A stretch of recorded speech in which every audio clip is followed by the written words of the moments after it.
kind of retired, you could say. Okay. Okay. And one is working, but has some issues too. But anyway, there's always something. Yeah. Yeah. And you have one. I have one, and that's enough bandwidth because I have a horse and a dog, and I'm a freelance writer and and a husband, and there's just enough. I can only spread so far, So exactly. One Welsh pony, one Labrador Retriever keeps me in good shape. That's right. Yeah. Very good. What kind of horses do you have? Well, sorry. Andalusian draft cross and a draft thoroughbred cross and an Arab. Oh my goodness, lucky you. Beautiful, beautiful. I don't know if we're supposed to be running on like this. They're letting I think we can right now. Okay. Yeah, because we're early and yeah. Can you hear me at all? Yes. Yeah.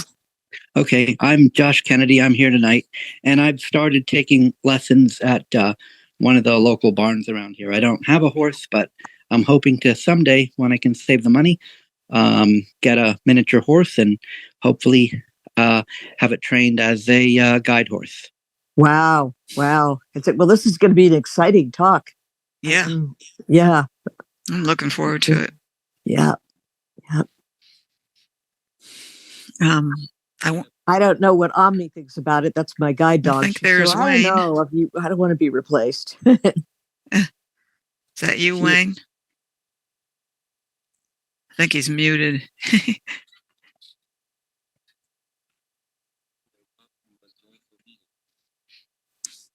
Everybody's coming in now. Yeah.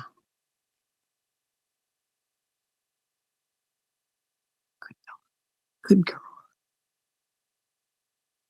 I've been spreading. Hi. Who's that? Hi. It's Alex. Alex. Oh, good. We have Susan Glass is new tonight.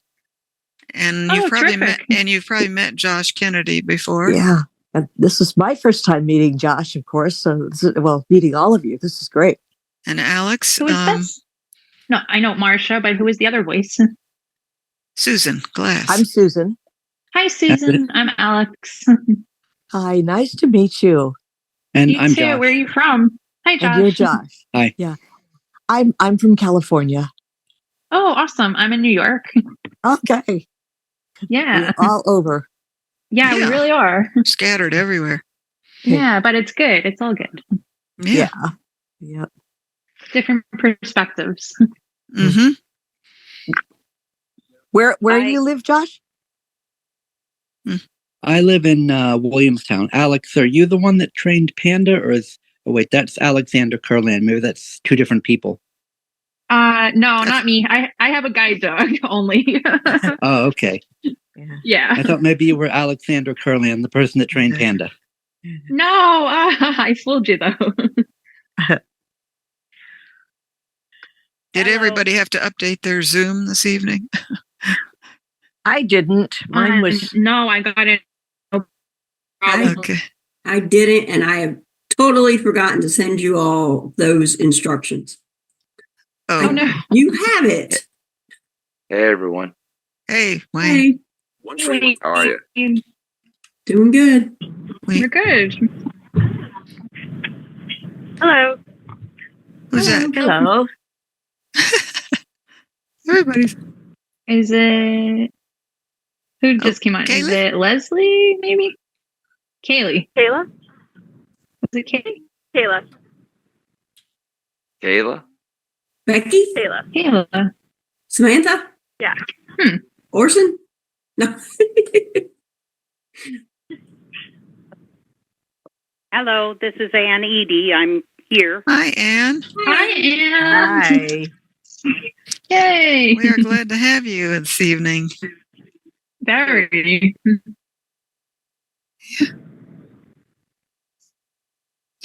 Yeah, we have. Especially us that use guide dogs. We're very curious about having a pony.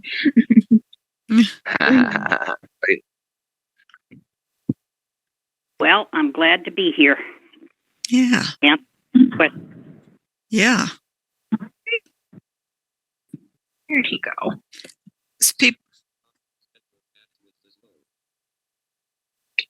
We're still coming in. I think people are. Oh yeah. Trying to get in. Yeah. Oh, there's Matt. Hey, Matt. Oh, hello, Matt. Eminem. I think he's muted there. Yeah. You must unmute yourself. Gotta find that got it button. Oh, and he's gone. Yeah. I got it even before I updated. It was weird where it came in.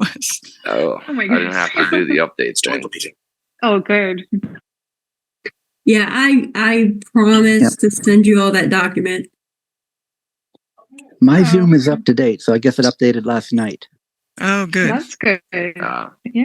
I bet Suzanne's doing that because she's not here. She's usually here early. Yeah, I think she's stuck in cyberspace. Is Michelle here? Are you guys able to hear me now? Yeah. Yeah. Okay, there we go. I was having some trouble there for a moment. Hello, guys. Yeah. Oh my goodness. We all have those moments of like, what's happening? I was clicking on the mute button and it wasn't unmuting me for some reason. Yeah. Oh no, technology. I've got a mute button on the cord of my headphones and I didn't know. I pressed it one day. Oh, yes. I got really stuck. That's always fine. Yes. I did too. I forgot I had that on mute and I kept hitting my Alt A. Oh, yeah. I said, can you hear me now about 10 times? You've been a good commercial. Or what about accidentally with the earbuds hitting like the hang up button? You're like, can you hear me? Oh, yeah. Oh, earbuds, you can hardly touch them. 0963 has yeah. Hello there. It's Suzanne. Hey, Suzanne. Hey, Suzanne. Yes. My Zoom would not work, so I had to call in. No. It took me forever. Yes, mine wanted to be updated too. Well, mine just won't tell me what it wants. I don't even know what it wants. I was on Zoom 10 minutes ago and it was working fine, so I don't know what the problem is. My Zoom wouldn't download from the cloud again, so I had to do the one-touch call. Oh, no. Okay. Well, I guess we need all the numbers every time. I guess so. It's having a backup plan. Yeah. Suzanne, your friend Susan Glass is here tonight. Oh, Susan, wonderful. Yep. Got here about 10 minutes ago and got to chat with Marcia a bit and Wayne, a couple other folks coming in. So all is well. Glad to be here. Good. I would say things are well. Yeah. Wonder where Susan Nance is, if she's stuck. Oh, yeah. Oh, no. Let me send her a message, okay? I'm going to unmute myself. Yeah, sure. Let's see. Where's Mr. Ingram? MIA. Okay. Not joining me tonight. So do we want to just go over a couple little ground rules for this meeting before we get started? Yes, housekeeping. Sure, that sounds good. I'm going to moderate this evening, which I think is basically going to be like stepping in if we get a little too excited and can't hear each other. Because Ann will mainly have the floor and then we'll switch to questions. But just so we have a lot of new people and we tend on Zoom to have a little bit of a problem where noises, like background noises, even like my cat meowing or laughing or something, will take over and like shut off someone else's talk. So I think if we run into that problem, I might interrupt and ask people to mute themselves, or people can just go ahead and be on mute when Ann is talking, so that we can all hear her well. And then I feel like when it gets to the questions time, I should, like, whoever I hear is ready to ask a question, I should acknowledge them and let them talk. You know how we get into that who's talking, who's asking thing? So maybe I can try to manage that. Does that sound reasonable? Yep. Definitely. Mm-hmm. Okay. I'm just worried about that sounds good. Talking over each other problem. We're all excited, but I think it's more of a problem with the Zoom way it cuts people off. So who wants to be our timekeeper? We should probably have a responsible, someone that can remember. It's not me. I'm bad at that. So just like, okay, like you want to maybe do like 8:30, 8:45, and 9 or something like that. Does that work? Yeah. Yeah. Okay, cool. So that we just keep on track. And then we'll just at whatever point we can, I mean, obviously this can be flexible, but we can switch over to questions whenever we kind of have, after Anna's kind of explained her story and her experience. I don't think we need to set a time for that. We'll just let that be natural. And then anything else anybody want to mention? We still don't have Mia or Susan, I don't think. Is that right? Marsha's muted. She was going to call Susan. She was working on Susan. Yes, Susan Nance. I can send Mia a text real quick. Should I do that? Yeah, sure. Yeah. Do that real quick, and then we'll just get started anyway. Marsha, did you hear from Susan? No, I sent a message, but okay, didn't hear anything.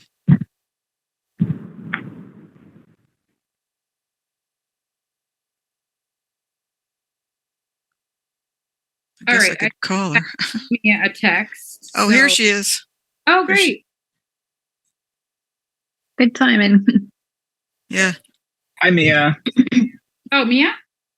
No, Susan. I don't know who it was. Oh, hi, Susan. I don't know who was coming. Hi to whoever came. Yes. Hey, Susan. Mia may be helping her mother. She helps her mother a lot at this time of night, so she may be late. Mm-hmm. I think Susan's muted. Yeah. Oh. Susan often has to get in a few times, it seems like. Yeah. Oh, no. Bad connection. Yeah. Or something. All right, well, let's just wait one more minute and then we'll get started. So, Ann, we'll give you the floor and you can tell us your story. Does that sound good? Sounds good to me. Awesome. Shall I start now? Let's wait 1 minute for Susan to see if she can get in. Okay. And we'll get started. Sounds like she sometimes has to come and try a couple times. And then we will begin.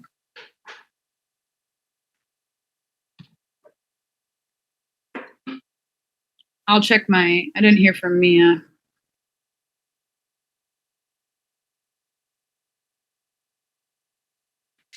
Unless Susan is staying muted because she's having supper or something.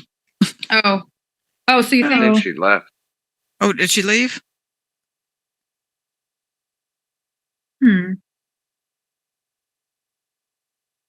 All right, well, let's go ahead and get started and then hopefully she can figure it out. I'll try to keep, maybe, does anyone want to keep an eye? Here's Jimmy. Oh, hey, great. Wow. Yeah, there we go. So does someone want to keep an eye on their email in case Susan emails for help? Yeah, well. Okay, cool. Thanks. All right, let's go ahead and let Ann get started then. Okay. I think probably you all know my name is Ann Edie. The last name is spelled E-D-I-E. People get that all kinds of ways. I have been legally blind since birth.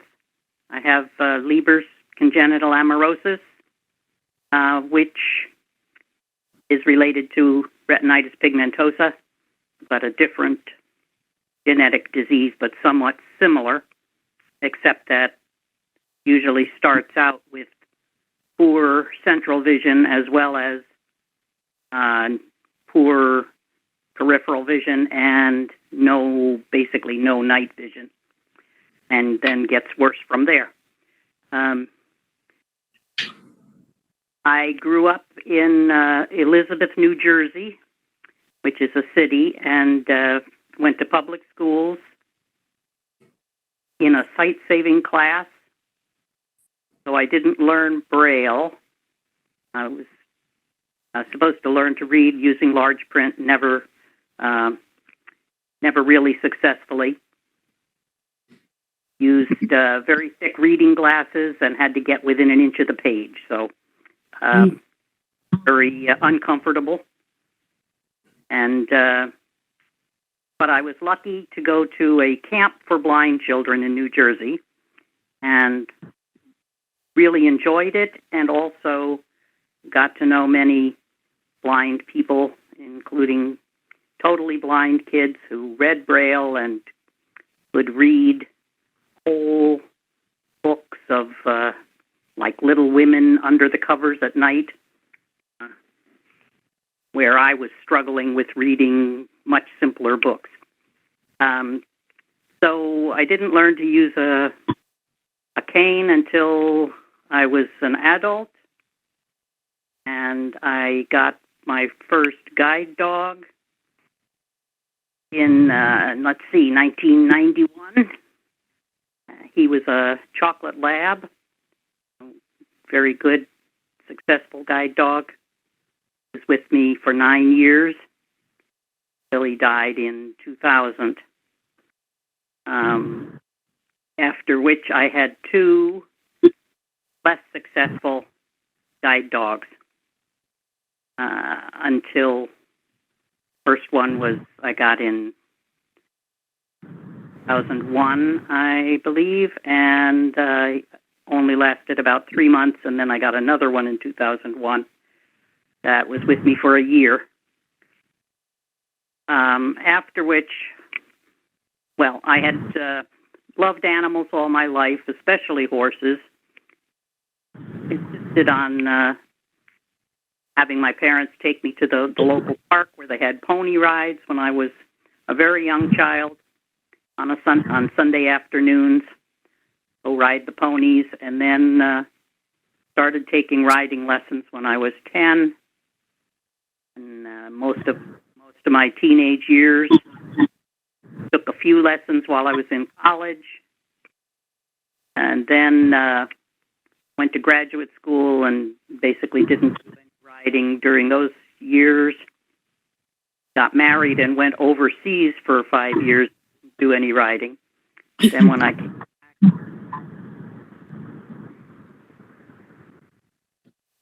came back, I did a little riding while I was raising my kids, but didn't really get back to horses until 1995.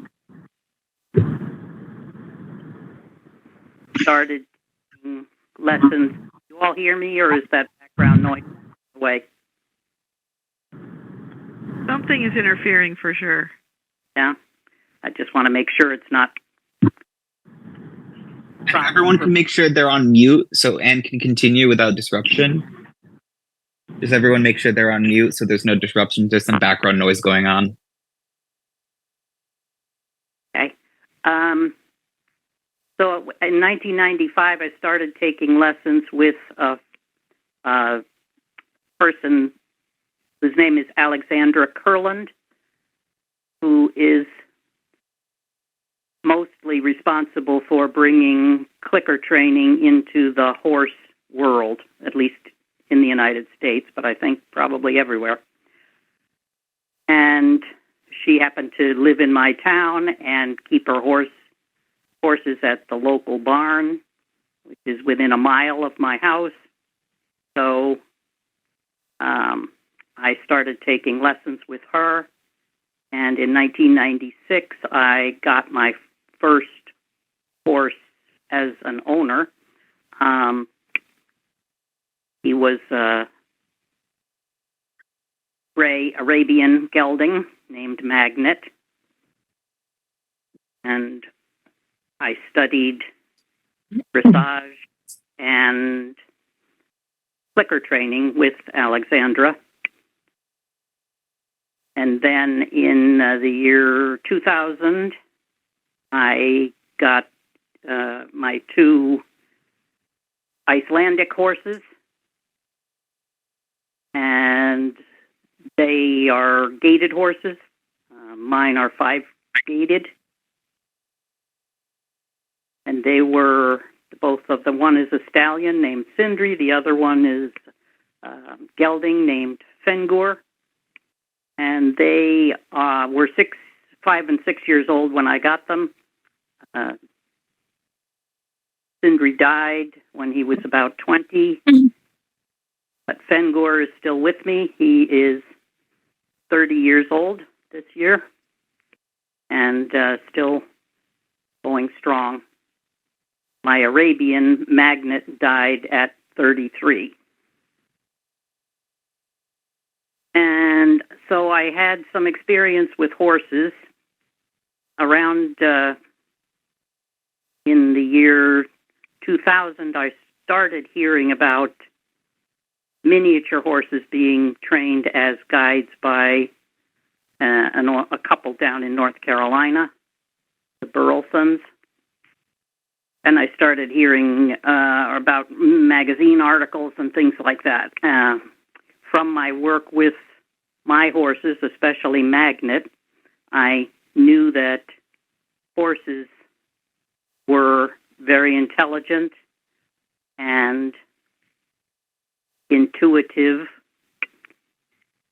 beings, and that they could learn to do a lot of the tasks that a guide dog can do. For example, when I would work with Magnet in the barn, in the arena, around the farm where he lived, I taught him just by, being with him and working with him. I taught him to take me from the paddock to the barn, to stop at the threshold of the barn door so I could make sure the door was open wide enough for us both to go through. When we were in the arena, I taught him to go around and pick up things that, it was a lesson barn, so there were lots of kids and lots of other riders who used the arena. So when we would go in, I would turn him loose. He would go around and pick up objects that had been dropped so that they wouldn't get in our way. So he would bring me, dressage whips that had been dropped in the arena or left in the arena. He would bring me the traffic cones that sometimes marked different patterns that the kids were riding. And it was a game. He enjoyed doing it. If he couldn't find anything else to bring me, he'd sometimes bring me a larger piece of the shavings that were used as the footing in the arena. So it was kind of fun. And if I dropped something, he would pick it up and hand it to me too. So there were lots of things that he did that a guide animal would do. When I was walking with him, he would go around obstacles. When I was riding him, if there were obstacles in the arena, he would avoid them. So I would give him general cues as to where I wanted him to go, and he would make the adjustments that were needed. I became interested in the miniature horses as actual guide animals because I had a very difficult time transitioning from one guide dog to another, and because it caused a lot of disruption in my life emotionally and physically. It was hard. It interrupted my work life, and because two of the guide dogs that I had turned out not to be successful, it just seemed like an awful lot of work for I can't get it to go. For a short time of working together, a few years. So in 2001, I believe it was, I went down to North Carolina, visited the Burlesons, saw what they were doing, kind of liked the idea, but I didn't think they really had a very good knowledge of blind people's needs or really how to run an organization to train guide horses. My friend Alexandra and I decided that it would be interesting to do an experiment to find out whether a miniature horse could be trained as a guide using clicker training only as a training method. So we looked online and found a farm and some miniature horses that we thought looked promising as guide horses. They were raising miniature horses as show animals, so they were good quality as far as conforming to standards of the breed. And they had one little foal that was, about 6 months old when we went down and visited them. And that was Panda. And she looked great and was very socially eager to interact with us. Conformation looked good. So I acquired her, and we brought her up to New York, where we live, in just after 9/11 in 2001. Kind of a weird time. But my friend Alexandra took Panda to live at her house in the suburbs and did what we would call puppy raising for a dog. From the time Panda was about 8 months old when we got her until she was about 2.5 years old, she lived with Alex, and then and Alex trained her as my guide. I worked with her, and then she came to live with me and became my guide full time. And we've been working together for 20 years, over 20 years now. Still going strong.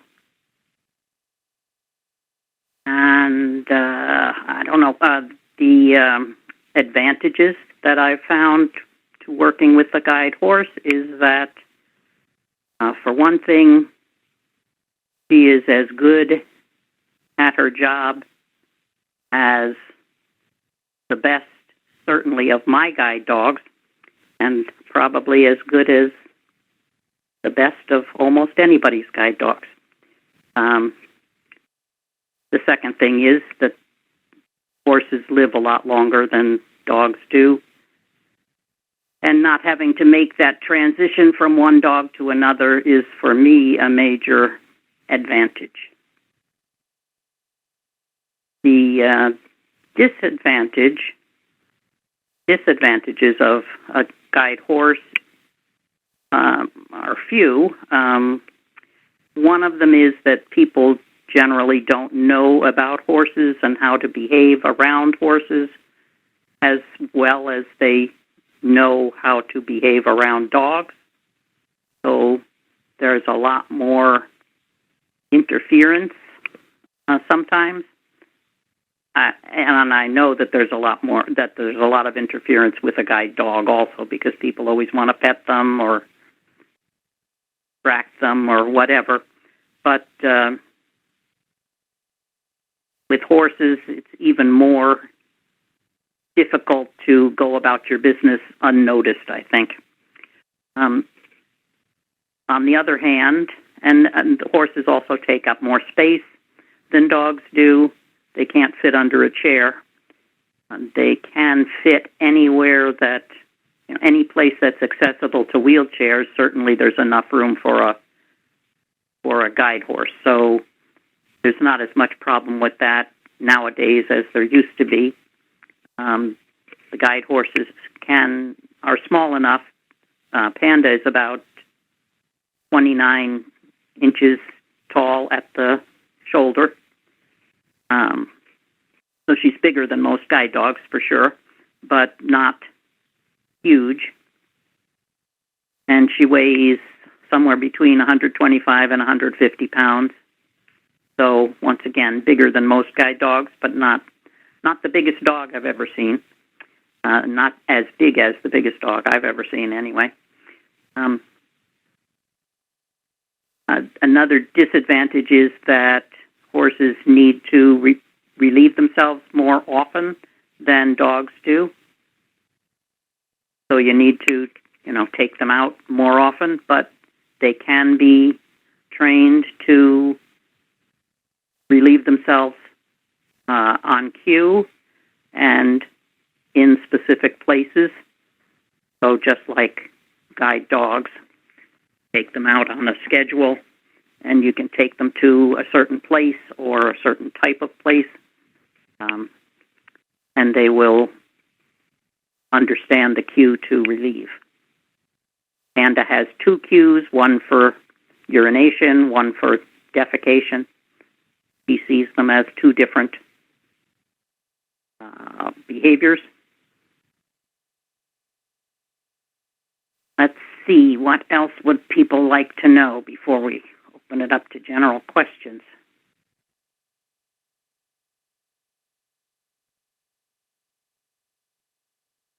Panda lives at my house. Panda lives at my house, but is not in the house all the time. I have a little shed in the backyard that is her house, but she does come into the house for entertainment's sake, for company, to be company for me and also to be company for her, because she considers the human family to be part of her herd. And just like the dogs, they like to be close to their people.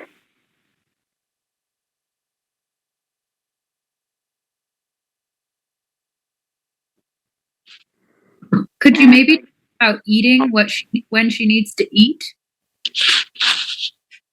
When she needs to eat? Yeah. Actually, Panda had some digestive issues back when she was about 15, and since that time I've been feeding her on a every 2-hour schedule, and she has an automatic feeder in her little shed that feeds her every 2 hours if I'm not around.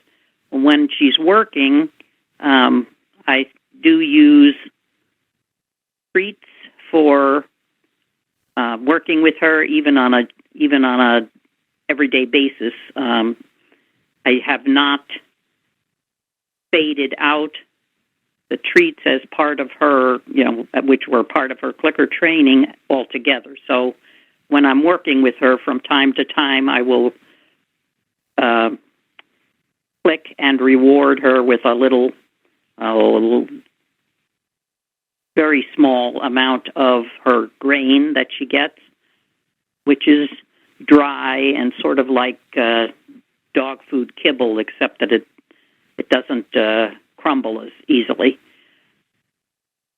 Extruded feed, like little bits of pencil sort of thickness pellets. And so she gets a couple of those as a treat once in a while. And so she gets a little bit of food from time to time while she's working, and then little bigger portions when she's in her house. But a pocket full of food, a pocket full of her grain will last pretty much all day while we're working. I'm now retired, so I'm not going to work every day, but we go for walks in the neighborhood, which is partly suburban, partly rural. She loves going into the city. She does great in cities, even with construction and things like that. She loves the challenge of it. She loves to show me things like railings and stairways and mailboxes and signal buttons, pedestrian signal buttons. So it's really fun going new places with her.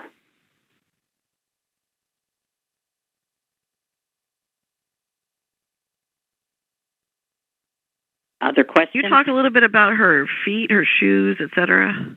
Yeah, she does not wear horseshoes, the metal ones. She does also not wear sneakers or any other kinds of shoes. I haven't found them to be necessary for her. She needs her hoofs, just like big horses. She needs her hoofs trimmed every few weeks. And my friend Alexandra does that trimming for me, and she also trims her own horse's feet and my Icelandic's feet. So Panda gets her pedicure every 3 or 4 weeks. And she doesn't seem to have a problem with floors, like wood floors, tile floors, linoleum floors. Doesn't easily slide or have a problem with them.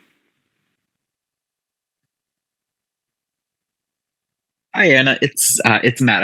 I'm hanging on every word over here. I was curious because I'm a guide dog user. So I was curious if you could talk a little bit about kind of like maybe some of the commands that are her commands very similar to maybe that of a guide dog. You know what I mean, like find left, find right, find straight. You know, are your commands very similar? Like I'm very interested in kind of how you guys manage a route. Yes. They are very similar. She wears a harness that's very much like a guide dog harness, the traditional seeing eye type harness with a martingale strap that goes between her front legs. The only major difference between her harness and a guide dog harness is that there's a little U-shape. Instead of going straight over the shoulder from one side to the other, there's a little U-shaped dip in the middle that goes back towards her tail around her withers so that it doesn't go straight over her withers, because we didn't want it to rub on the withers. So it goes a little behind the withers. The handle that I use is an ergonomic handle, so it's slightly tilted, higher on the side towards my body and lower on the side away from my body. She does work on my left just like a guide dog, rather than on my right like you would lead a horse usually. And the commands that we've taught her are forward, left, right, find, all the above, left, right, find doors, steps, elevators, signal buttons, and just about everything else that a guide will do. Right about, left about. She'll go faster. I use a hop up to go faster, and steady to go slower. Else, just about anything. Does she what know gait is stay? she doing? Does she walk or does she trot? What's her gait when she goes? She will walk when usually we get started. Once we're on a fairly, when we're on a fairly level sidewalk, or in our case, we do a lot of what the Seeing Eye calls country walking, or sidewalkless suburban streets. So she will pick up a trot when I ask her to, and I have to walk at a good pace, keep up with her little trot. I usually take one step for every two of hers, so we're in sync as far as that's concerned. And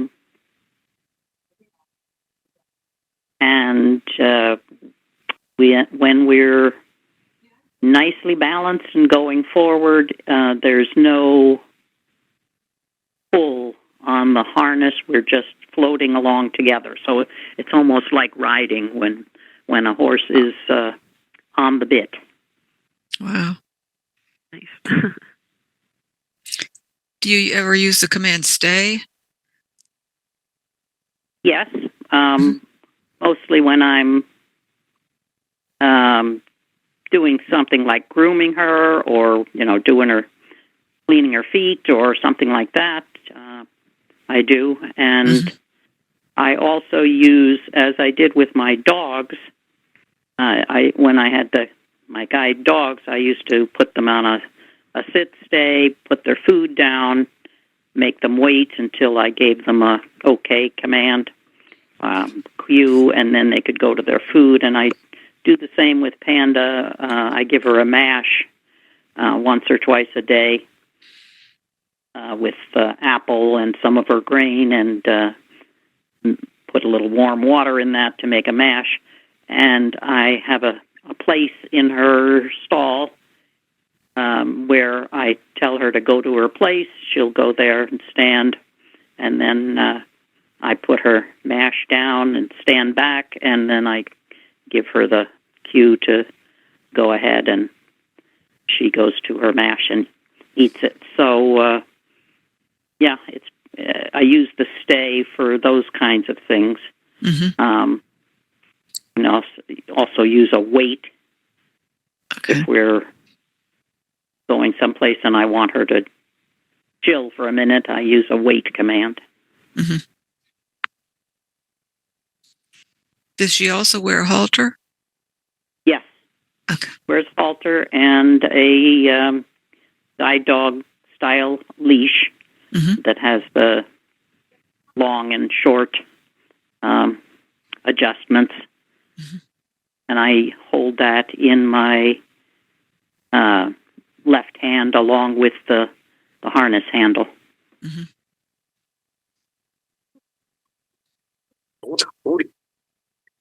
This is Wayne. Good. Sorry. No, I was just wondering where you got the harness. I had it made by a guy in Massachusetts, in around Worcester. His company was called American Leather Specialties, and he made harnesses for a lot of the guide dog programs, including, I think, Guide Dogs for the Blind and the Seeing Eye, and other programs. Leather harness, Panda's is black. She is a black and white Pinto. Susan Nansiskman. And as I said, I use an ergonomic handle, but I had a choice. Guy I worked with, it was like taking my daughter for her prom dress. She could have any kind of style, any kind of color. We just had a grand time picking out what we wanted, but we ended up with a very traditional harness, which I've had at least since, I can't remember exactly when we got it, but it must have been before 2003, so it must have been like 2002, and I'm still using the same harness. It's in fine condition. Audio now unmuted. Did you have to give him specific measurements? Oh yeah, we took her with us, went to the place, and he measured her. Mm-hmm. And we also tried out different harnesses that he had. Okay. I was wondering, since guide dogs are all neutered, you don't have to deal with those issues of heat and stuff. But a mare, you might have to worry about that. And I wondered how you handle her estrus. She has never shown much evidence of estrus. She doesn't, her personality, her behavior doesn't change. And she's, you don't run into stallions usually when you're walking on the streets or places. So, right. So we haven't really had a problem with that at all. Does she spook? Oh, sorry. One of my Icelandics was a stallion, and he never reacted to her. She never reacted to him. We didn't turn them out together or anything, but just in, walking past his stall or anything like that. Now, Icelandic stallions are very different from some other stallions that I've known. They're very polite. They're very gentlemanly. They don't scream. They don't make a fuss. So there wasn't a problem.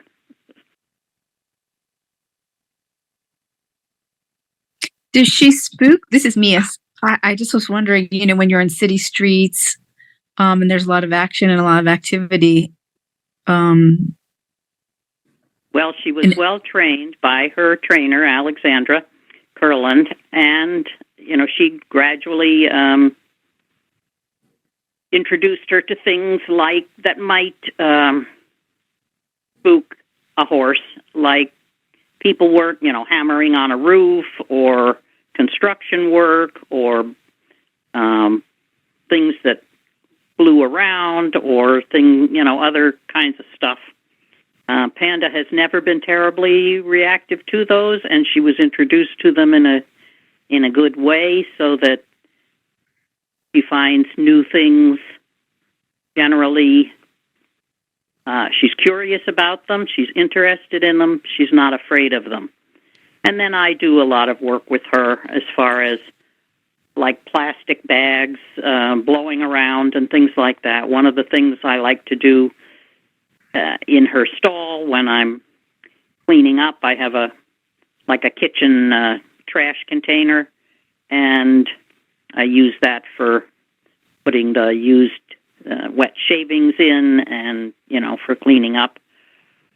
So every day or two I change the bag, and when I'm putting the new bag in, I shake it and it makes noise, and she stands by my side and has no reaction to it at all. I like to let go of it once in a while and let it go, fling it across the little shed that we're in, and she will pick it up and hand it to me. That's one of the things that she loves doing. Retrieving. So she doesn't spook. She definitely doesn't spook. And if she does startle at anything, which I don't remember her actually startling at anything, but if she does startle at anything, I find her much easier to control than my 70-pound shepherd that used to bolt off after cats and other moving objects and totally pull me off my feet many times. So spooking has not been a problem with with Panda. This is Wayne. I like wait as opposed to stay. I use that with my dogs and okay to release them. But I was wondering, do you take her on the airplane? I have taken her on an airplane to show the airline officials how she would fit in a row of seats on an airplane, and how she would work in an airport and things like that. I have not flown with her, and now with the changes in the rules for service animals on airplanes, I probably wouldn't try to fly with her because they don't have to. Yeah, that seems hard for dogs even now. Yeah. The space is much worse too, just in general. Yeah, It seems like the airlines are even making it hard, paperwork and such. But I know other guide horse users who have flown with their guide horses. Oh. Do you know a lot of guide horse users? No. I only know a handful of others in the U.S. who use guide horses. Okay. Hi, Ann. It's oh, go ahead. I don't want to cut someone off. It's okay. This is Sherry again. So what were you looking for in a miniature horse when you went looking? I was looking for a young one because we wanted to train her basically from scratch using clicker method, because that was one of our questions was, can we train a service animal, whether it's a dog or a horse, but in this case specifically a horse, completely using clicker training? And that was one of our questions, because people used to say that, oh yes, you can use clicker training for training dogs to do things in movies or, training tricks or something like that, but you wouldn't be able to use it for something as important and serious as service animal training. Has joined the meeting.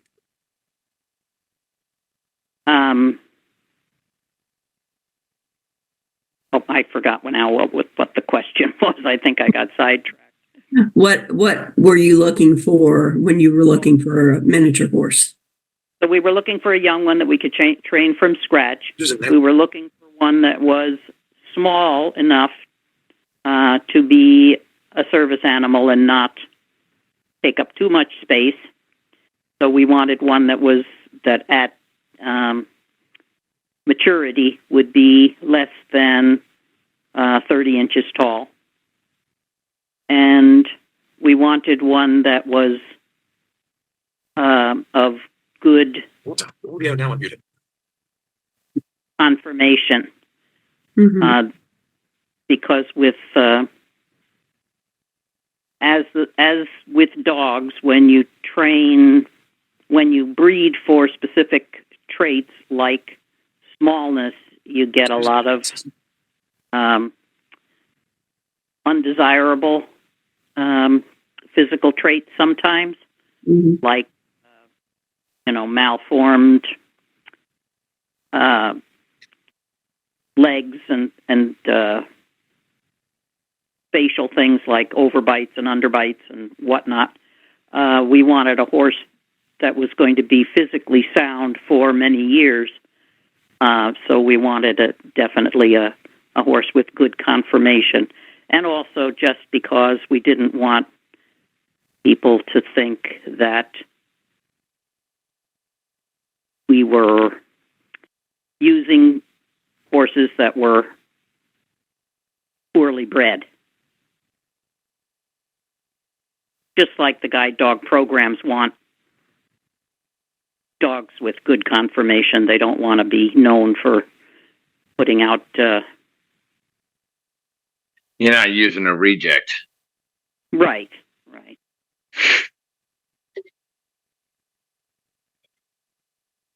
And I knew that she was going to be going around to many places where there were horse people, and that they would recognize a horse that was,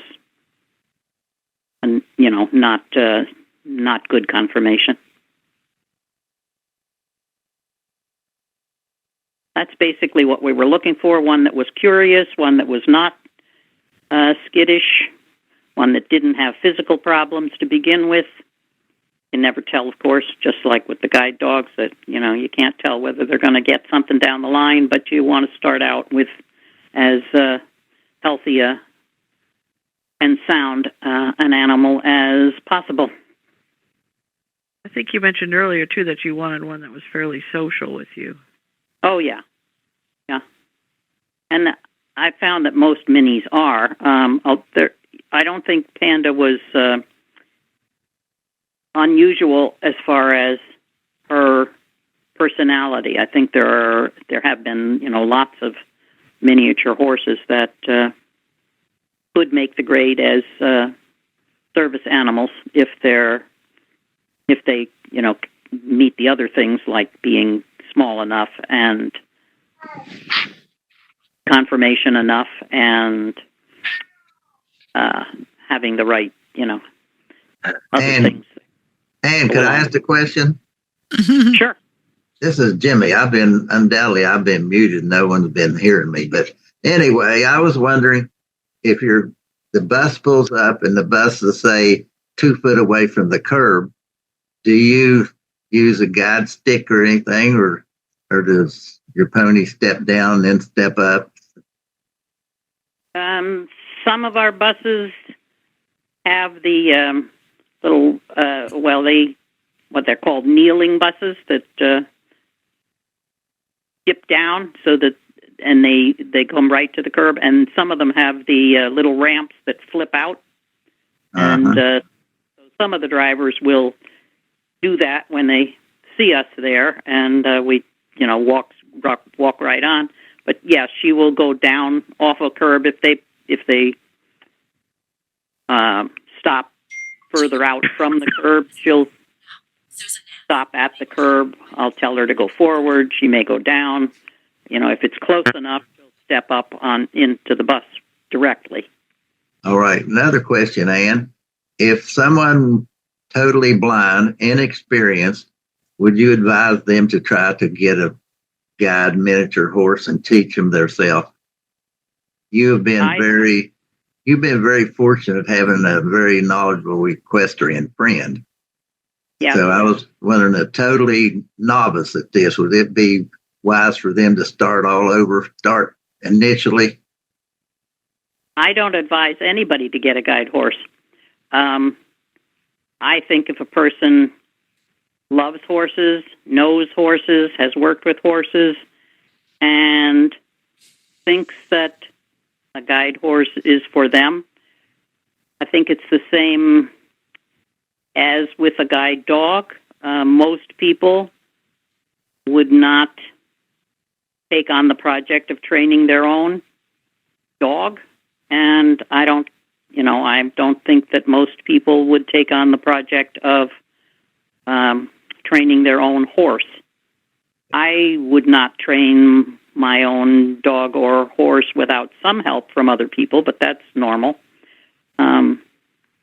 I was still working and trying to get my guide dogs to work when Panda was being trained by my friend Alexandra. So I didn't want to take on the project training the horse at that time, because I was still trying to get my guide dogs to work. When I gave up working with my last guide dog, then I had more time to work with Panda. But I wouldn't, I don't recommend people get a guide horse. I think if somebody wants to get a miniature horse, that they really have to be they're not going to be looking for my opinion on it. Let's put it that way. They're going to be driven by what they want. Very good. Thank you. Can I ask a question? What is your plan for your next guide horse? Are you already planning that, or? I'm 70 years old now, and okay. I think Panda will probably be sufficient for my needs. Oh, fantastic.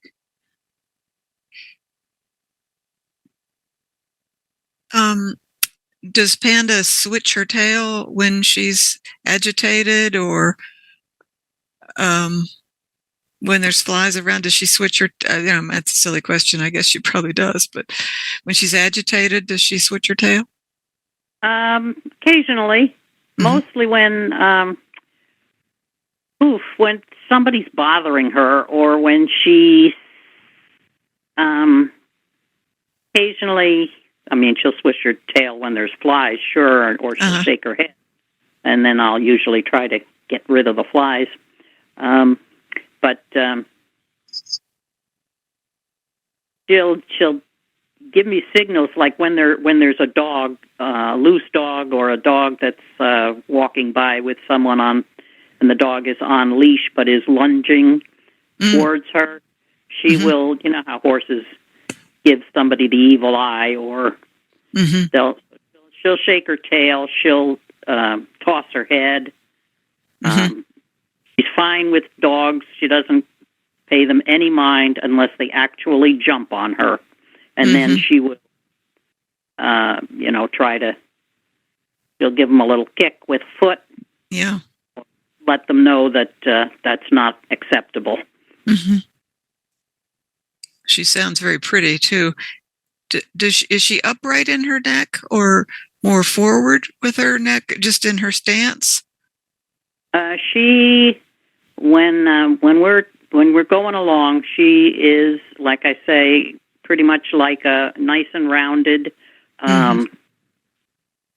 pretty much a vertical face, and nice rounded neck, nice soft frame. Audio now unmuted. Hello, Ann. I'm interrupting for two reasons. One, because I'm our timekeeper for today, so I just want to let everyone know for mindfulness it's 9:00. But I also wanted to follow up with a question because I'm super intrigued, and I hope this question doesn't come off as ignorant. I'm just curious into talking a little bit about the poop. I'm also a guide dog user, and I leave the house with many bags. I have to ask. I have to know. Do you bring the bags we use for dogs? Do you got like grocery store bags in your pocket? I had to ask. I hope it's not an offensive question, but I'm very curious into the management of the output, if you will. Not at all a problem. I use the same wrap bags that I used for my guide dogs.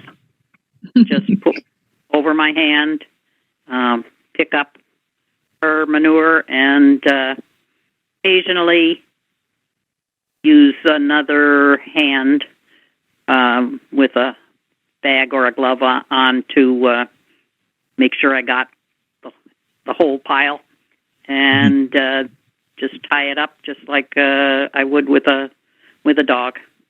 It is more than a dog, but it's not certainly, it's not like a big horse. Sure. Susan, Nancy.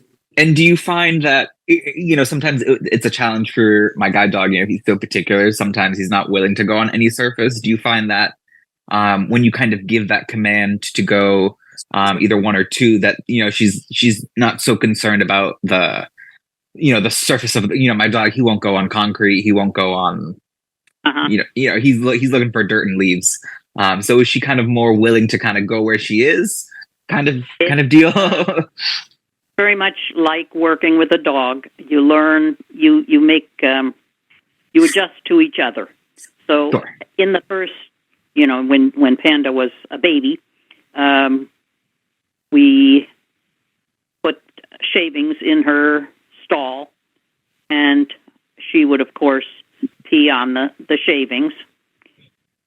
And then when once that was established and we got that on cue, we took some of the shavings and put them outside and other places, like in a parking garage or whatever, and we would put a small pile of shavings there and give her the cue to relieve, and she would relieve there. And we gradually accustomed her to pee on other surfaces, grass and dirt, not on concrete, because horses and probably dogs also do not like to be splashed on with their urine. So, sure. Concrete is hard and therefore splashes. So I try to keep her on soft surfaces for relieving. She was much less willing to drop a pile of manure when anybody was present or looking at her. She was perfectly willing to pee, but she didn't want to drop any manure when people were looking. So we'd watch her and watch her and watch her and keep an eye on her, and to try to associate the cue with the behavior. But she would always wait until everybody was looking the other way before she dropped a pile of manure. So it took a little while for us to get that on cue. But she's much more willing to drop a pile of manure on a hard surface, so that doesn't bother her. So any kind of a surface is okay. Hello? Did I make it? Yep. Oh, this is Susan. I'm so sorry. I am ready to throw my computer out. This is the phone thing, I believe. So. Hi, Susan. We've just been talking with Ann. We're around the question portion of our talk. So if you had any particular questions, kind of surrounding the use of a guide dog is kind of what we're on, or use of a guide horse is kind of where we're on right now. Also, Ann, okay, and it's been recorded, so you'll be able of this. You know, I don't know what happened. My Zoom thing. All right, we're going to get back to questions. Okay. Bye-bye. This is Sherry. So does Alexandra train guide horses for a living, or do you know anyone else that does it? Alexandra does not. She is a full-time educator as far as horses and clicker training. But she doesn't want to become a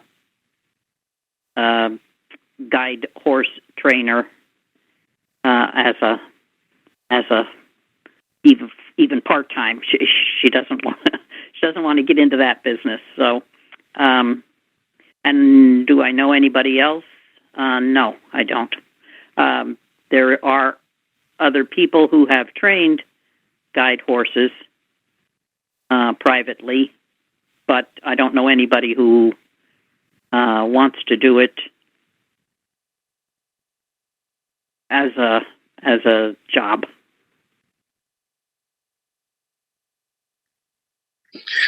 This is Josh. I just wanted to comment. Mona Ramoni, who is totally blind, she is currently training her second guide horse. I'm not sure if she would train them for other people or not. I'm not sure if she has the time to. But yes, she herself is blind, and she is currently training a second one. Yep.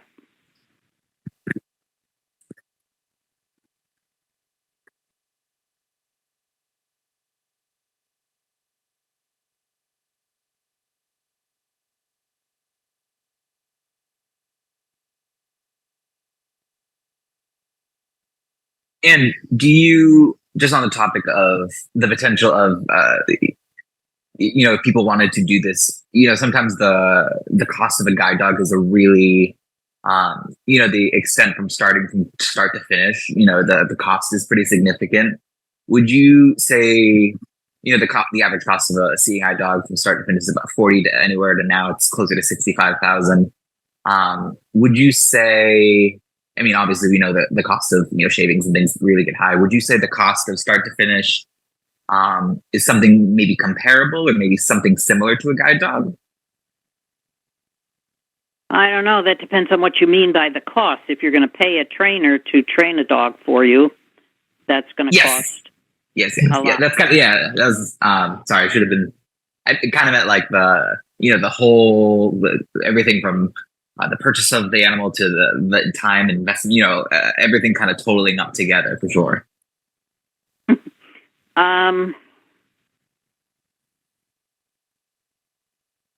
I can't say for sure.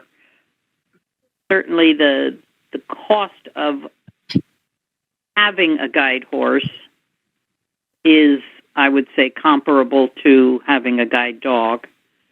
The vet costs may be a little bit more, but I've found over the years that vet costs have gone up so much for both dogs and horses. Probably because there's so much more that they can do now that they didn't used to be able to do. But at least with a horse, if you get, if you have a difficult medical situation and they manage to treat it, at least you know that you have the potential of keeping your partner around for another 10 or 20 years rather than maybe a year or two for a dog sometimes. So, this is Wayne. Oh, I'm sorry. Go ahead. Expenses are probably about the same as for a mini horse as for a dog. And the cost of getting one, just like for a horse. You can get horses for free. You can get horses for $100,000. Yeah. So, and there aren't organizations that will give you a trained miniature horse for $150 or for free. So, in that sense, a horse is bound to cost you more. But getting a puppy and having someone train it for you is probably going to cost as much as getting a miniature horse and having somebody train it for you. And it depends on how much you want to do yourself. Like if you're going to do the puppy raising part yourself and only have a trainer have the animal live with you and have a trainer who's in town work with the animal an hour a day. That's going to be different from sending your animal off to a trainer for 6 months or however long it takes to train the animal. Awesome. Thank you. I have more questions, but I didn't want to butt in if anybody else has some. Does Panda ever eat This hay is Susan. or graze? She does graze. She does not eat hay because it was not recommended for her after she had a digestive issue at one point, and the vet's recommendation was no long fiber. So she eats a complete feed that is not hay. Okay, interesting. So this is Susan Glass, and my question has to do with going into town with Panda. When you travel with her, I know you mentioned the buses. Is that your general way of when you have long distances to go? Has she ever actually been inside a private vehicle?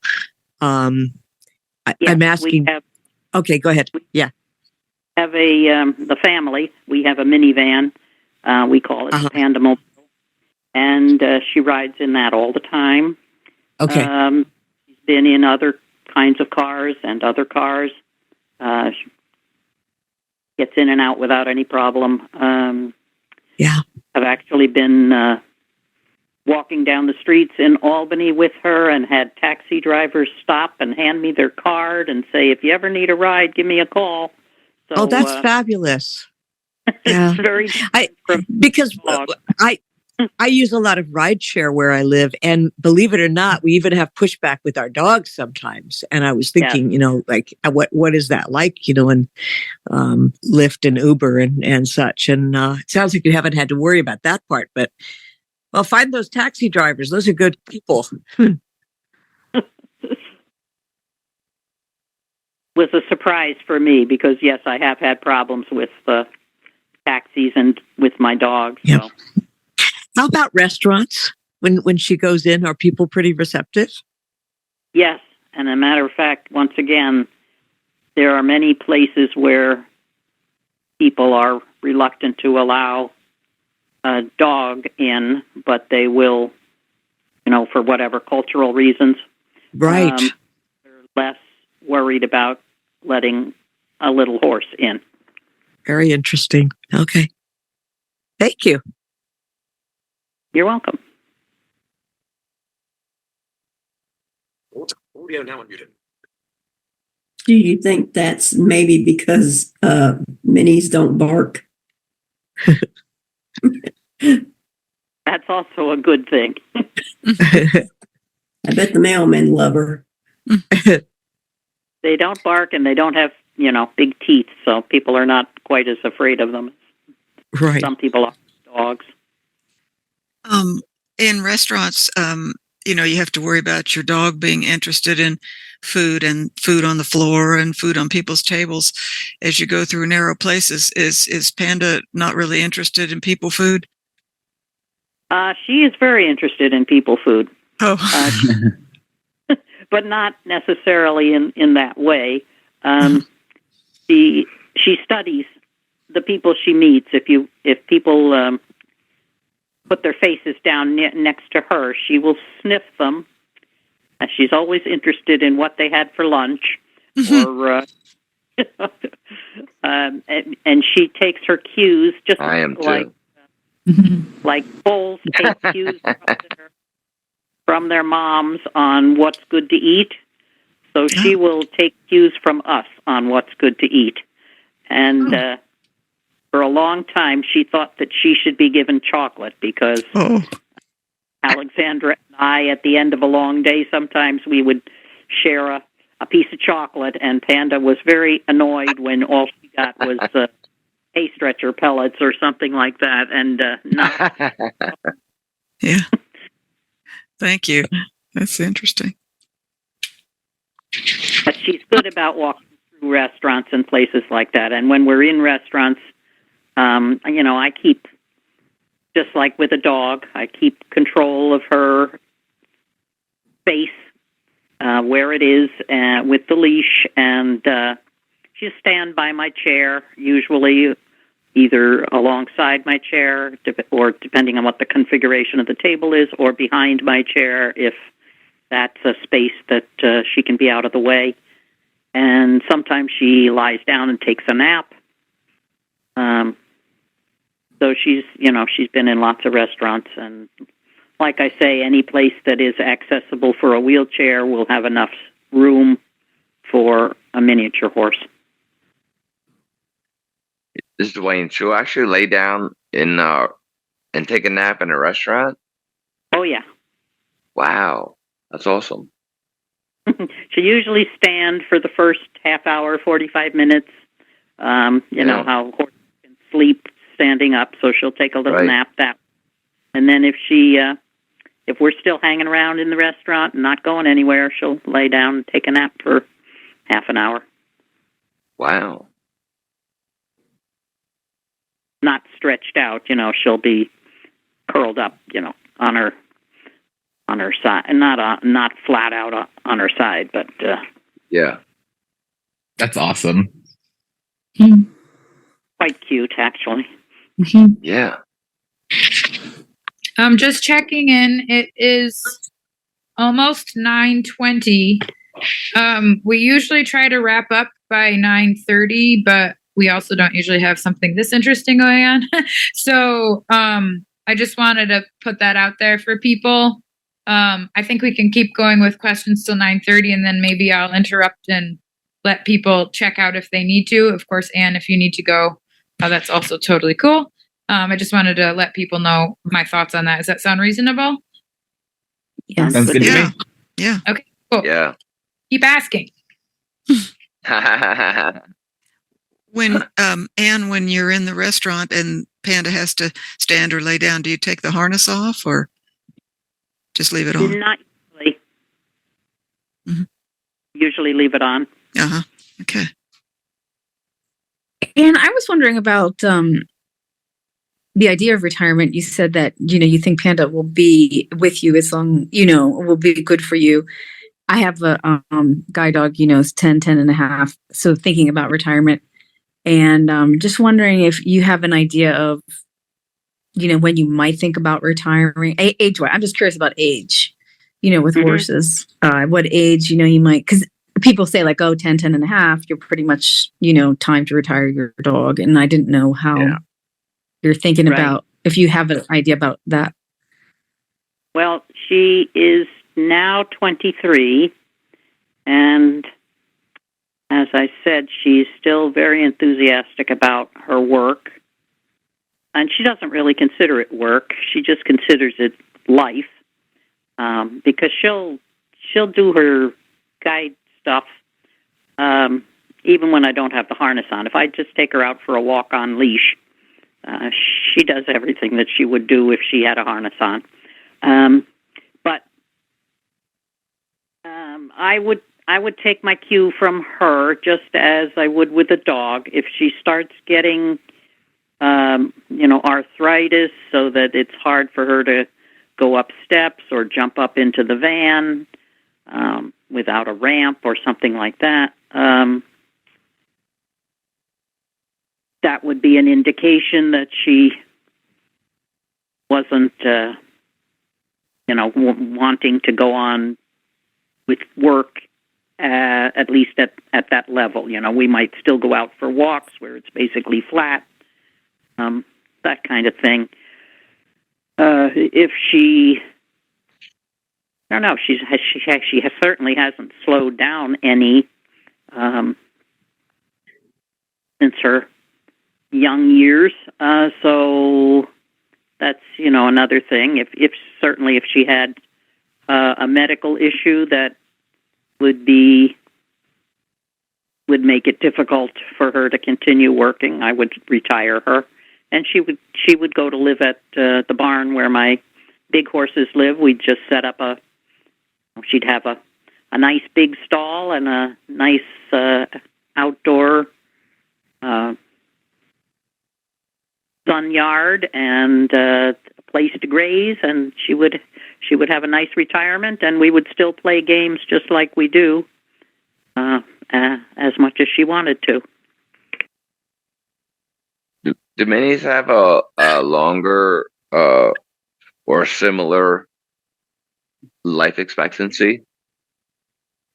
Just like with dogs, the smaller breeds usually live longer, and the minis, they can live between 30 and 40 years easily. Oh, okay. Oh. This is Sherry. I got another question. Sure. So the Super Bowl is coming up. Is she team Budweiser Clydesdale?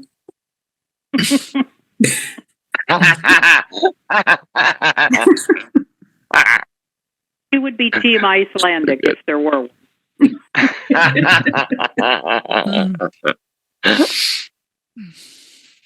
Hi, Ann. It's Matt. I have another question. I think you mentioned you also have a shepherd. I have a shepherd seeing eye dog. And I know sometimes for him, if he goes, just like 2-3 days, if we're like not doing a lot of stuff, not going out, he kind of gets antsy and he's kind of looking for the work. Do you ever find that Panda, she seeks the work sometimes, or she's like, Mom, we haven't gone anywhere in a bit. Like, when are we doing something new, or is she kind of, always kind of, she's content and, she's open to new stuff if it comes? I will say that, unlike the dogs, she doesn't get rusty if we don't do stuff for a while. Mm-hmm. For example, hanging tree branches, head-level tree branches. The dogs always seem to need a lot of, that branch, we went under it yesterday and it wasn't an obstacle. So today it may be raining and the branch is hanging lower and you get it in the face. Panda is very consistent about work. She doesn't seem to forget, even when, as I said, she had a medical issue when she was about 15, and so she was off work for a couple of months. And even while she was in the hospital, when they would say, okay, you can take her out for 5 minutes of grazing, and she wasn't wearing a harness or anything, but she would still be my guide to get to the place where I could graze her. She never stopped being a guide animal. And she doesn't even, when we have bad weather here where we have 3 feet of snow or ice and things have to be cleared off and I don't feel like going out for a walk for a while, she doesn't get silly. She doesn't pull overly hard. She is happy to go out for a walk when we do. And she occasionally will do a little hop, skip, and a jump, just being happy for the first block or so as we're walking. Give a little hop, do her airs above the ground or whatever. But it's no big deal because she's not a 1,000-pound horse. She's a 150-pound horse. So she comes right back into work and is just a little good citizen. She doesn't forget anything. She's so good. And, there are times when she's very aware of what she considers dangerous situations, and she certainly has opinions as to what we should do. So, if there's a construction site and there's a thin, say board, a 2x10 or something that you're supposed to walk over a ditch with or something like that, she'll usually do it. But if she doesn't think it's safe, she'll tell me. She'll give me a little head shake and say, "No, we're not going that way," and I'll say, "Find the way," and she will. So I trust her to tell me when something isn't safe. So do you have a command for that? Do you have a command for that, sort of like do your thing, do what you think's best? Yeah, just to find your way. Oh, find your way. Okay. Find forward, find the way. Yeah, if I need, if there's really a situation where she's not going forward and if there are people around, I can ask them, what's going on. And they'll usually tell me, they are, who knows what. There's a chain across the driveway, or there's which she'll probably show me. A lot of times she'll go, if there's something like a chain across the driveway. You find the dog and the horse react to those situations differently? My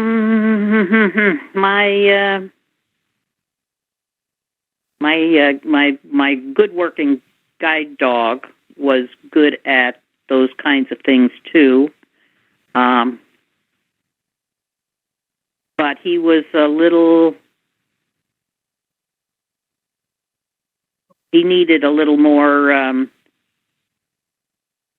close supervision. I had to give him more directions. Panda Panda is a little more independent in how she works.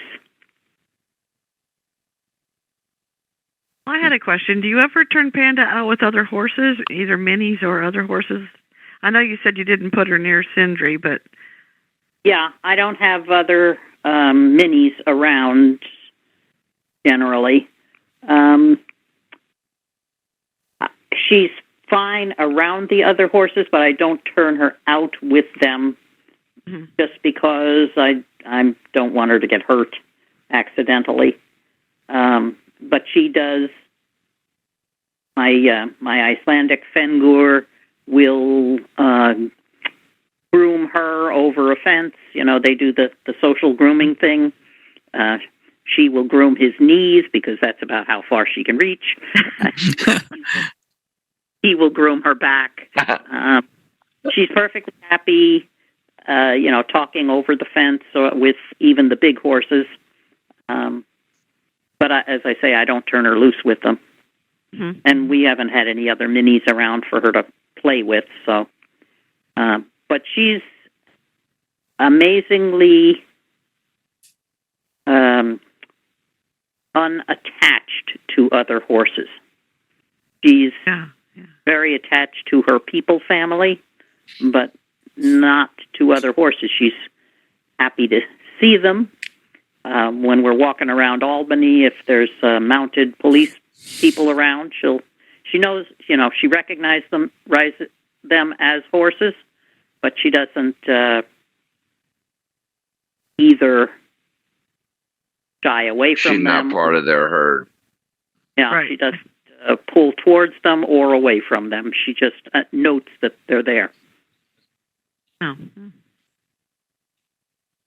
It's the same with dogs. She won't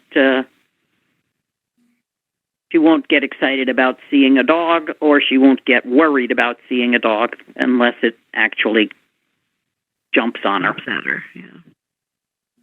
It is 9:30. So what should we do, y'all? Y'all. Well, I guess it's up to Ann, right? Are you willing to answer some more questions? Yeah. If anybody has any more burning questions, I'm happy to answer them. Well, should I give it more minutes or something so that we have so you can get to bed? Yeah. Or if there's anybody who hasn't asked a question yet who has a question, I'm happy to. That's a good idea, yeah. Well, I just wanted to say thank you, and I am going to have to hop off. So you have an awesome night, and good night, Sherry. Chat with you all later.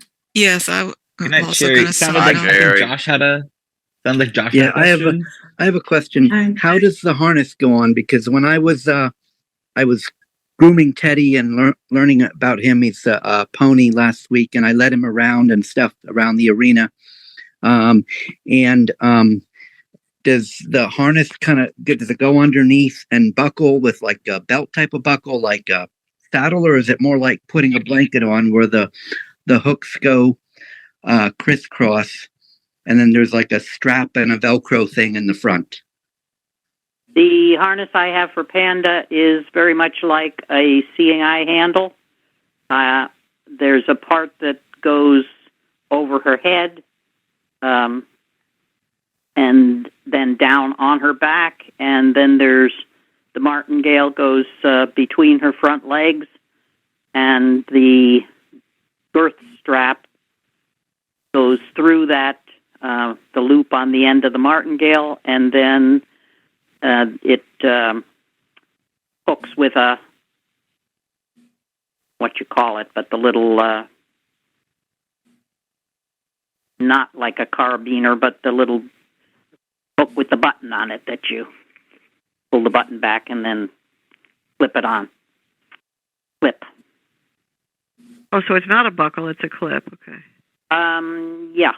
Actually, it's, I don't know if any of you have seen a Fidelco harness, but they have a buckle on one side to adjust the length of the girth strap, and then there's the hook on the side towards the handler. and you just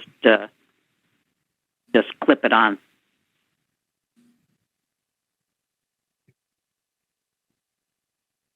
So basically, is there anybody else who set the buckle for the right girth, and then you just clip it? Yeah. Yeah, in case like we got her harness when she was only 2 years old, I guess it was, or less. So in case she gained a little girth as she grew up, we had the buckle there so that we could adjust it if we needed to, instead of getting a whole new harness. Or Seeing Eye just uses the buckle all the time for whichever. Yeah. Yeah, I think it's the Fidelco harness that has buckle on the far side. Yeah, I have one too. Yeah, the Fidelco has. I don't know. Yeah, it's like that little clip that opens and closes. You pull back it's like a spring action. You pull down the spring action, you hook it on, and then the spring action goes back and it hooks to the circle. A hook on the end of a lead rope for horses. Right. Yeah. I've never seen one, but I know what you mean.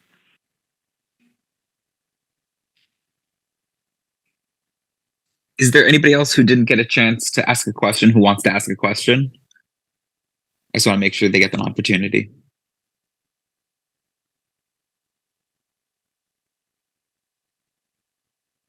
Did he know if Kaylee made it or not? I don't see her here. I haven't heard her. She was on at the very beginning, I believe. There's a Kayla here. Not, but that's not Kaylee. Ah, okay. Kayla is new, and she is actually learning Seeing Eye guide dogs. Uh-huh. I had one final. Oh, go ahead. Kayla is texting me now that it's not letting her talk, and she doesn't know why. You got it, but yeah, sometimes coming out and then coming back in will help, and doing the got it button. If she can hear me now, I'm not sure.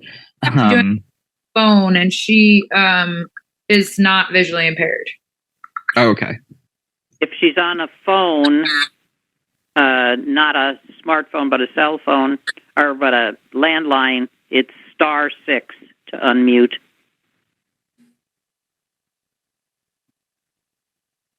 She can. I think she can hear us. Is there if she can't sign in, is there a question she wants to write down, and then maybe you can read it out loud? Oh, okay. Let's see.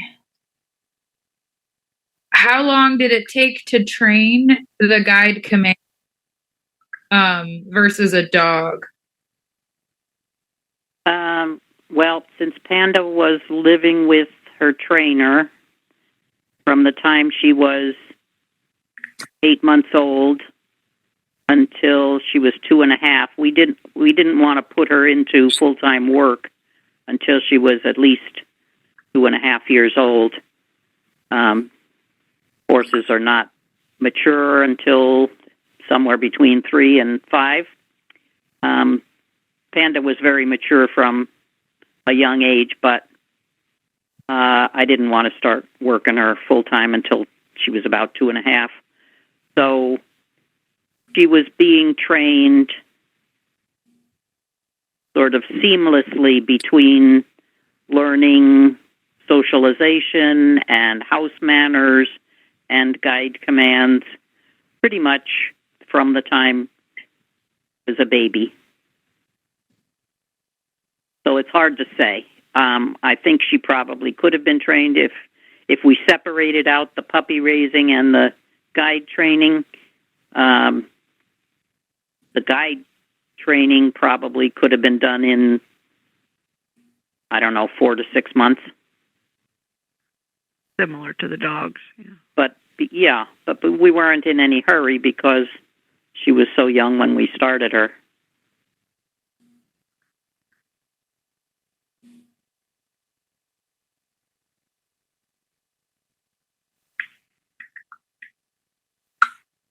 And because they learn so quickly with clicker training. It was easy and fun. Did she start to like pick up on it and like learn quicker as she got the idea, would you say?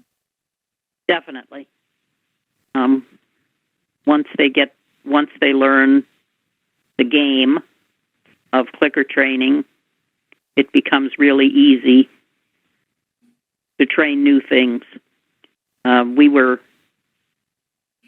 at one point, there was when the book about Panda was being written and the photographer was working with us, taking pictures.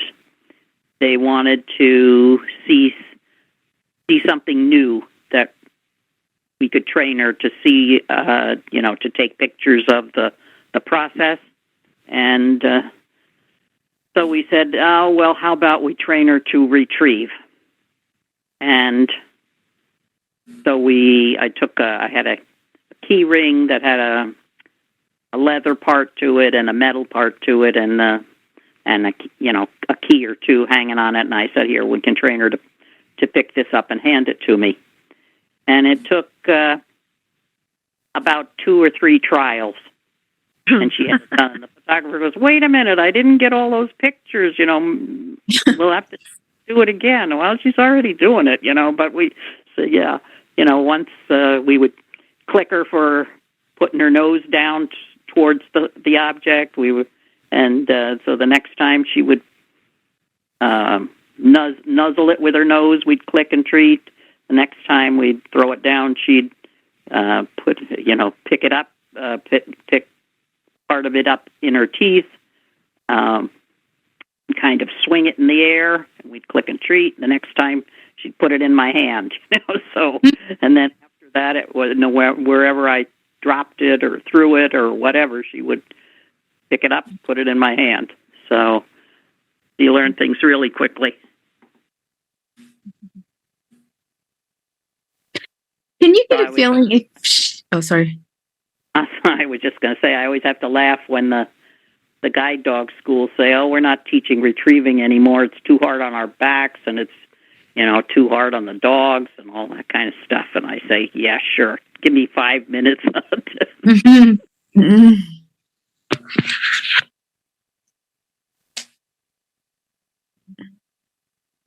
I was just wondering if you can tell, I have a guide dog and sometimes when we're doing specifically or particularly challenging things, I get the sense that he really wants to do a good job. He's trying really hard. He wants to do it right. He wants to get it right. He wants to please, do his job well. Do you have that sense from Panda? Can you feel that she's invested or, like that? She is very confident about her work. I've been working with her so long now. It's been over 20 years. So there are lots of times when I just have to think what I want her to do, and she does it. And I'm sure I'm giving her some physical presets. I don't know, looking towards the direction that I want her to go or something. There are places like, we'll be walking straight ahead, and one route we take, we can go to the right. One route we take, we can go to the left. But I don't even have to tell her which way I want her to go, and she'll be going in that direction. And it seems to me like she's reading my mind, but and I have that feeling when I'm walking with her that I'm reading her mind too.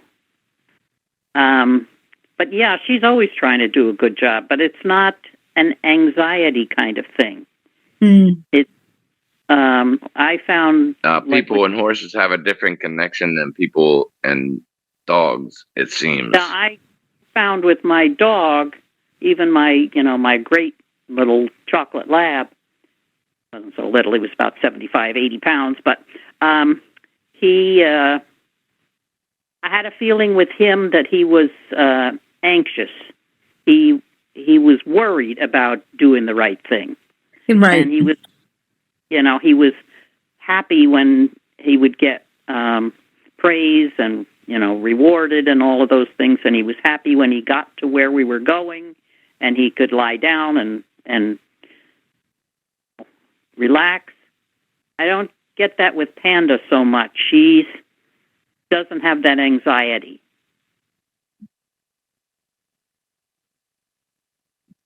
My dogs don't have that. I can connect with them. So do you think that to work with a horse, you got to be, an empathetic sort of person, like because not everybody's a horse person. Yeah, I don't think so. I think you can probably learn that. The first guy who got a miniature horse as a guide, Dan Shaw, had never worked with horses before. He had never had a guide dog. I don't know if he had dogs before. I can't remember now. But he had no problem learning to work with a guide horse. And my brother, who is also blind, had never liked dogs. He wasn't a dog person until he got his first guide dog, and he has been a successful guide dog user for many years. So I'm not sure it's any different.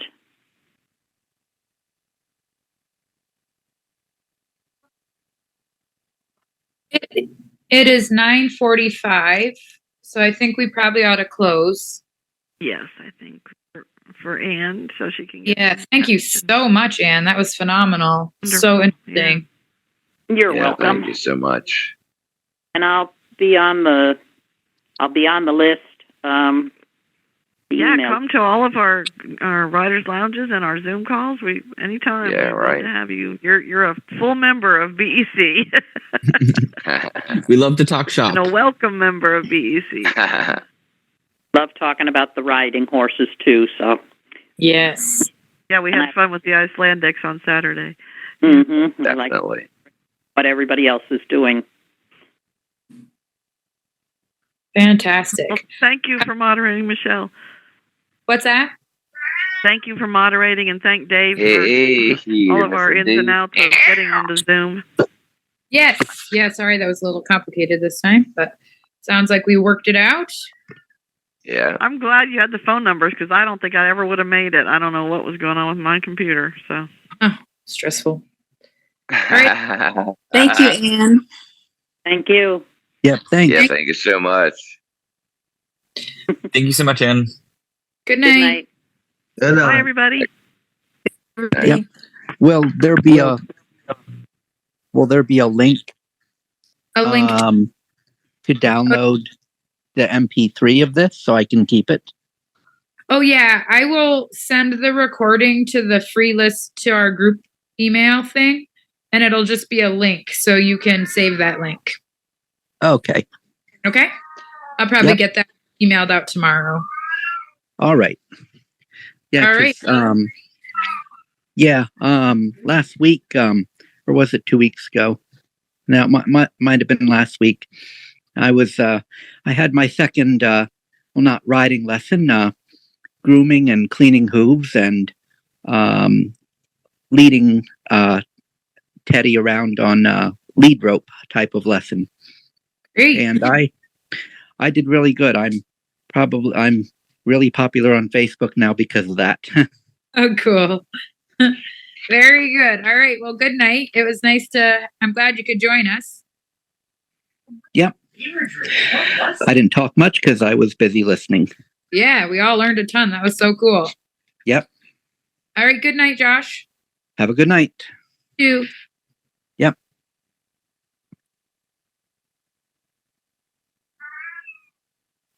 How do I?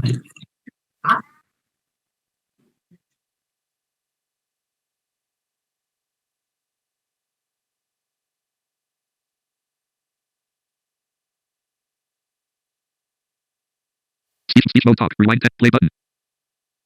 Virtual recorder dialog. Stop button. Alt plus S. Drop button. Alt plus S. Drop button. Alt plus S. Drop button. Alt plus S. Prop but mode plus S. Prop but mode plus S.